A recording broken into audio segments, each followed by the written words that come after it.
कविता का शीर्षक है मैं हूं। मैं डर से बाहर निकल आया हूं, इसलिए अब कह सकता हूं कि ईश्वर नहीं है कहीं। ईश्वर डर में बैठा रहता है भूत की तरह। भूत नहीं है, मैंने नहीं देखा उसे आज तक, इसलिए ईश्वर भी नहीं है। मुझे कल का डर नहीं अब। कल मेरा क्या हो जाएगा? लुट जाऊंगा? कल मैं नहीं रहूंगा? कल मैं नहीं ही तो रहूंगा। पृथ्वी से 1 खरब प्रकाश वर्ष दूर ऐसा ही ब्रह्मांड है, खगोल पिंडों और ग्रह नक्षत्रों से भरा हुआ। समय नहीं है कहीं, सब कुछ स्थिर है आदि से अनंत तक।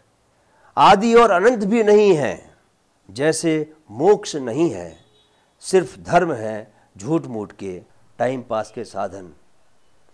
इंसानों में आदतें हैं, गुणसूत्रों में फीड हो गई कुछ दूसरों से अर्जित। बिना आदतों के मुश्किल है टाइम पास। मैं एक हंसती हुई लड़की को हंसती हुई लड़की की तरह देखता हूँ, एक घायल चिड़िया को घायल चिड़िया की तरह। उनके बारे में मैं क्या लिख सकता हूँ? वे वैसे ही दिखे मुझे क्योंकि वे वैसे ही थे। उनके बारे में क्या कल्पना करूं? कल्पना से दुख जन्म लेता है, कल्पना से सुख भी जन्म ले सकता है, मगर जो सामने होता है वही होता है। दुख और सुख की कल्पना भी एक आदत है। जबकि एक धड़धड़ाती रेल की तरह है जीवन, जगहों, दृश्यों और लोगों को सतत लांघता हुआ। हजारों झूठ, हजारों सच के बीच गुंथे हुए, अतीत के भग्नावशेष और निर्माणाधीन सब कुछ स्थिरता के साथ उड़ा जा रहा है, जैसे वह हमेशा से उड़ता ही रहा था, क्योंकि वही है जो चलाए हुए है दुनिया में सब कुछ।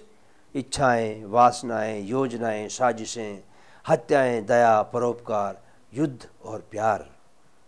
और मैं हूं एक बित्ता सा दिमाग लिए पृथ्वी और ब्रह्मांड के बारे में सोचता हुआ अपने पिता की, पूर्वजों की राह पर। जैसे सूरज पूरब से पश्चिम की ओर बढ़ता है डूबने के वास्ते।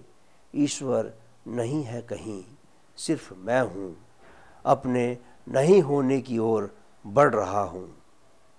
अपने होने को सार्थक करता हुआ मैं ही हूं।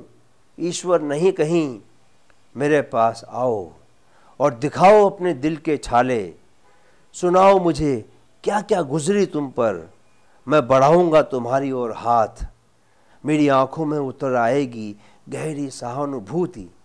मैं तुम्हारे साथ मिलकर कुछ देर रो लूंगा, हंस भी लूंगा, क्योंकि मैं हूं अभी, जबकि ईश्वर नहीं है, मैं हूं।